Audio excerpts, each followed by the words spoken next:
आज आप लोगों के लिए एसएसटी के इंपॉर्टेंट क्वेश्चंस। इस बार एसएसटी क्वेश्चंस ऐसे लेके आया हूँ जिसके अंदर अगर आपने ये पढ़ लिया ना तो फिर आपकी चिंता खत्म। जैसे मैंने हिंदी के क्वेश्चन दिए थे, पिछली बार भी दिए थे, इस बार भी दे रहा हूँ। जो क्वेश्चन देता हूँ, हाँ ऊपर नीचे हो सकता है थोड़ा बहुत बच्चा, लेकिन अगर आपने टॉपिक समझ रखा है ना ये वाला जो मैं समझाने वाला हूँ, तो के आंसर मैच होने वाले हैं। तो आपके आंसर मैच करेंगे और आप लोग वही लिख के आने वाले जो बताने वाला हूँ। चलो शुरू करते हैं। तो क्वेश्चन क्या है हमारे पास, वाई वॉज। अच्छा हिंदी वाला वीडियो देख लिया, तो मैं आपको टाइम वेस्ट करूंगा। हिंदी वाला वीडियो नहीं देखा तो प्लीज देख लेना।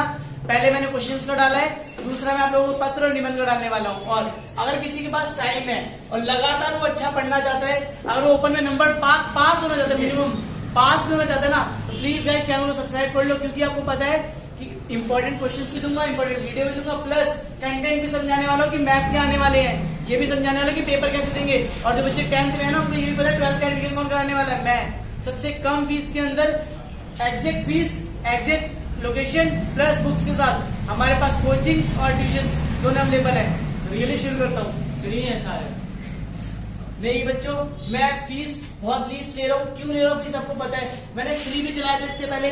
फ्री वाली क्लासेस में होता क्या था, बच्चों को पता है ना, बच्चे ज्वाइन नहीं करते थे। जूम पे स्टार्ट किया था, ज्वाइन करके क्या करते थे, बच्चे खा रहे हैं, खेल रहे हैं, माइक म्यूट कर देते थे। इसीलिए मैंने फीस कुछ लीस्ट फीस रखी है, ठीक है, ऑनलाइन मोड पे। और अगर ऑफलाइन मोड पे है तो उसमें भी कम से कम फीस है, ठीक है। वाई वॉज ह्यूमनिज्म, देखिए क्वेश्चन वही आ गया ह्यूमनिज्म का मतलब मानवता क्या जरूरी है और मानवता के सबसे इंपॉर्टेंट फीचर्स क्या। देखो इंपॉर्टेंट फीचर, इंपॉर्टेंट मतलब सबसे इंपॉर्टेंट फीचर क्या है मानवता के, और कौन से मूवमेंट्स हैं जिन मूवमेंट के द्वारा फीचर्स को बढ़ावा देते हैं। देखो सबसे पहले अगर आप राइट्स की बात आ जाती है, मूवमेंट्स की, तो अगर वो एक भी मूवमेंट याद हो तो वो लिख देना। अगर मूवमेंट याद ना हो तो उसकी भी ट्रिक दे रहा हूं, ठीक है। पहले यहां लगाएंगे दा, इंग्लिश वालों के लिए बोलो दा लगाएंगे, क्योंकि यहां से आपका आंसर एक लाइन का हो जाता है। टीचर आपके 4 से 5 लाइनें देखना चाहता है, मैं 5 लाइनें आपकी इसी में से दिलवा दूंगा, ठीक है। The humanism consider an important feature.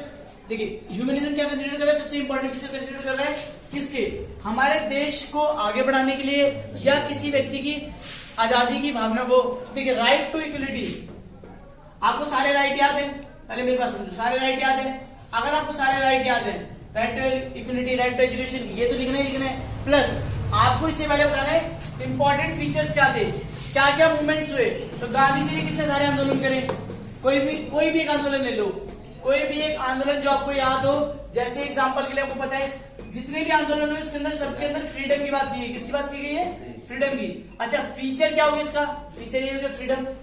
अगर किसी व्यक्ति को राइट्स मिल जाते हैं तो उसको क्या मिल जाती है, फ्रीडम मिल जाती है। वो व्यक्ति क्या करता है, आराम से अपनी एक लाइफ को अपनी इच्छा अनुसार जी पाता है, प्लस उसको इक्वलिटी मिलती है। तो इक्वलिटी जो मैंने बताया आपको, समानता सबसे इंपॉर्टेंट पॉइंट है। और एजुकेशन, एजुकेशन की फैसिलिटी है। अगर आप ध्यान से देखो तो हर मूवमेंट के अंदर गांधी जी ने मेन फोकस इस पे किया है, एजुकेशन पे किया है। तो ये सबसे इंपॉर्टेंट क्वेश्चन है और इसका आंसर मैं प्रॉपर आंसर भी दूंगा इसका। मैं सिर्फ आपको समझा रहा हूँ भी हिंदी में, इनके आंसर्स भी दूंगा, क्वेश्चन लिखते रहेंगे मेरे साथ, ठीक है। लंबा वीडियो नहीं खींचूंगा, सबसे पहले क्वेश्चन लिखेंगे। क्वेश्चन लिख के अगर आप आंसर गूगल पे देखेंगे वहां पर मिल जाएगा, लेकिन मैं आपको बता रहा हूँ क्वेश्चन जरूर लिखे। दूसरा चैप्टर समझना चाहते हैं तो चैप्टर का वीडियो देखिए, चैप्टर क्योंकि अलग अलग चैप्टर से क्वेश्चन है बच्चों। अगर मैं एक क्वेश्चन को पूरा डीपली अच्छे से समझाऊंगा ना तो 1-1 घंटा निकल जाएगा उस पर, और पूरा चैप्टर समझाना पड़ेगा। इसीलिए मैं आपको क्वेश्चन लिखवा रहा हूँ, प्लस आपको कुछ पॉइंट्स बता रहा हूँ। देखिए मेंशन एनी टू, देखिए क्वेश्चन खत्म। 2 पॉइंट बताने हैं, 2 फीचर किसके, इंडिया पार्टी सिस्टम। इंडिया में कौन सी पार्टी सिस्टम है, जल्दी बताओ। एक दल है, बहुदल है, जल्दी बताओ। अच्छा खुद सोचो इंडिया में कितनी पार्टियां हैं, इंडियन है ना, बीजेपी, कांग्रेस और आम आदमी पार्टी, 3 तो आप जानते होंगे, और बहुत सारी आपने बीएसपी, एनएसपी, अलग अलग पार्टी सुनी होंगी।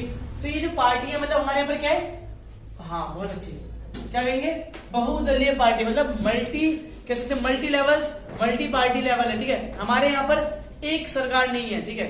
हमारे यहाँ पर संगठनात्मक मतलब 2 फीचर्स, जो 2 तरह के संगठन चलाती हैं, मतलब दोनों तरीके के, और 3 सेक्टर्स हैं। आपको पता है 3 स्तर है, कार्यपालिका, न्यायपालिका और विधायिका।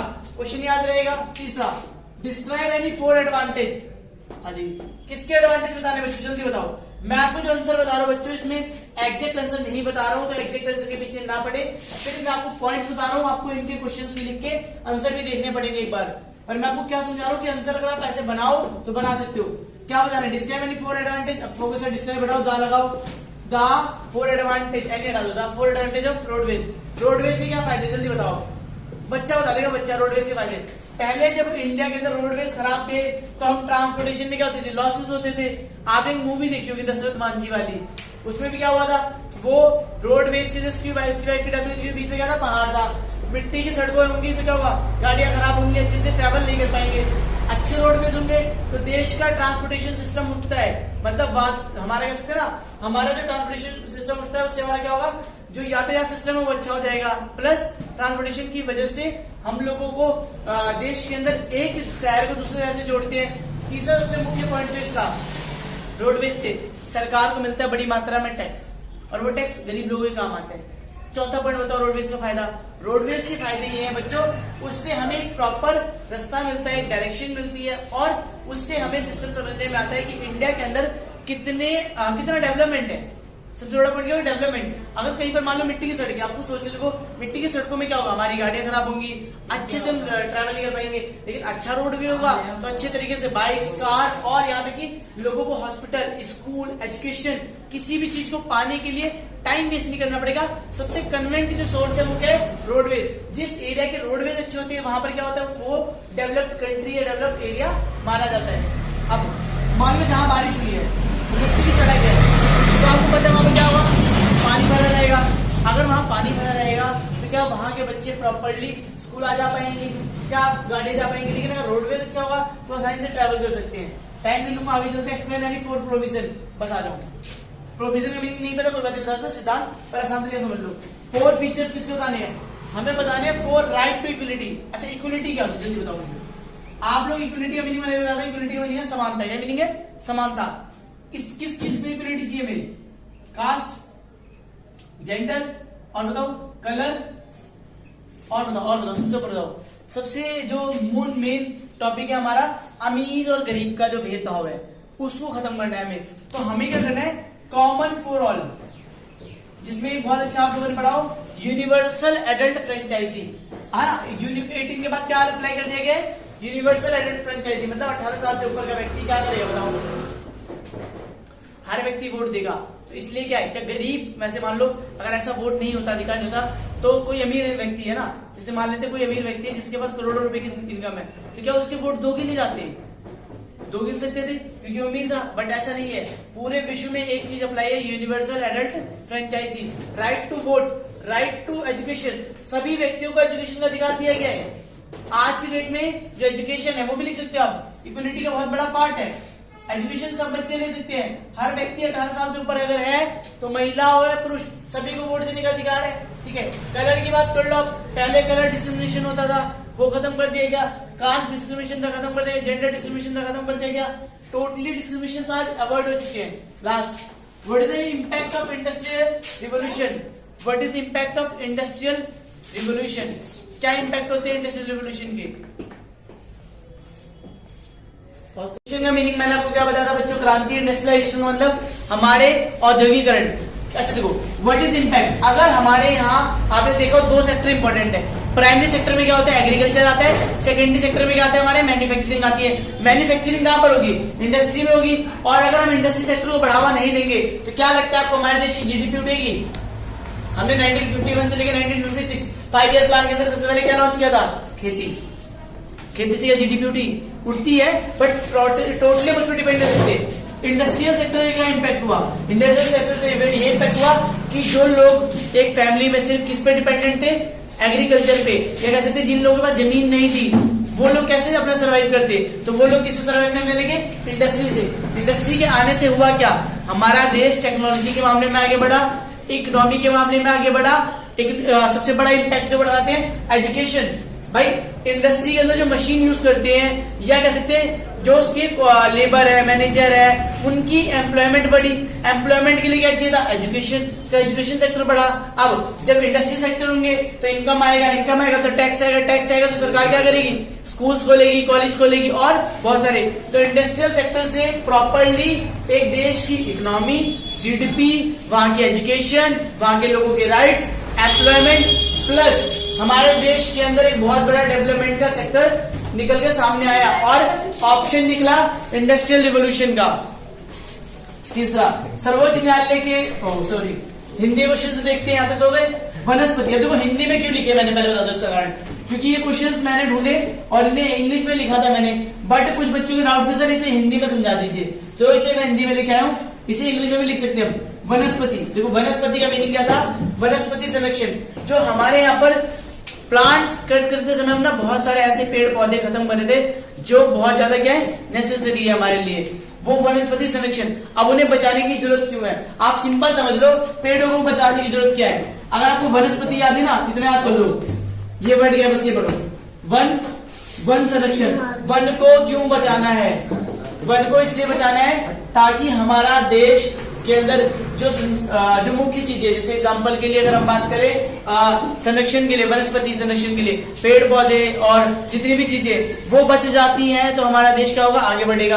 आपको पता है हमारे देश के अंदर ब्रिटिश ने जो स्टार्ट किया था व्यापार, वो इन्हीं सेक्टर्स में स्टार्ट किया था, क्योंकि सारे मेडिकल सेक्टर में जो है वो हमारे यहाँ के वन से प्रयोग की जाने वाली लकड़ियां, ये कह सकते हैं दवाइयां हैं, जिनकी मदद से क्या हो रहा है, आपने भी मूवी भी देखी होगी लाल चंदन के ऊपर बनी थी, तो वो भी बहुत इंपॉर्टेंट है। ऐसे एक एक प्लांट है जो अपनी मेडिकल के लिए कह सकते हैं, हमारी हेल्थ के लिए बहुत इंपॉर्टेंट है, और वो उन्हें संरक्षण का मतलब होता है बचाना, बहुत ज्यादा इंपॉर्टेंट है, क्योंकि हमारी पॉपुलेशन दिन प्रतिदिन बढ़ती जा रही है और दिन प्रतिदिन नई बीमारियां आ रही है, नई तरह के लोगों के डिजीज क्रिएट हो रही है, क्योंकि पेड़ पौधे खत्म हो रहे हैं, अब वनस्पति नहीं है।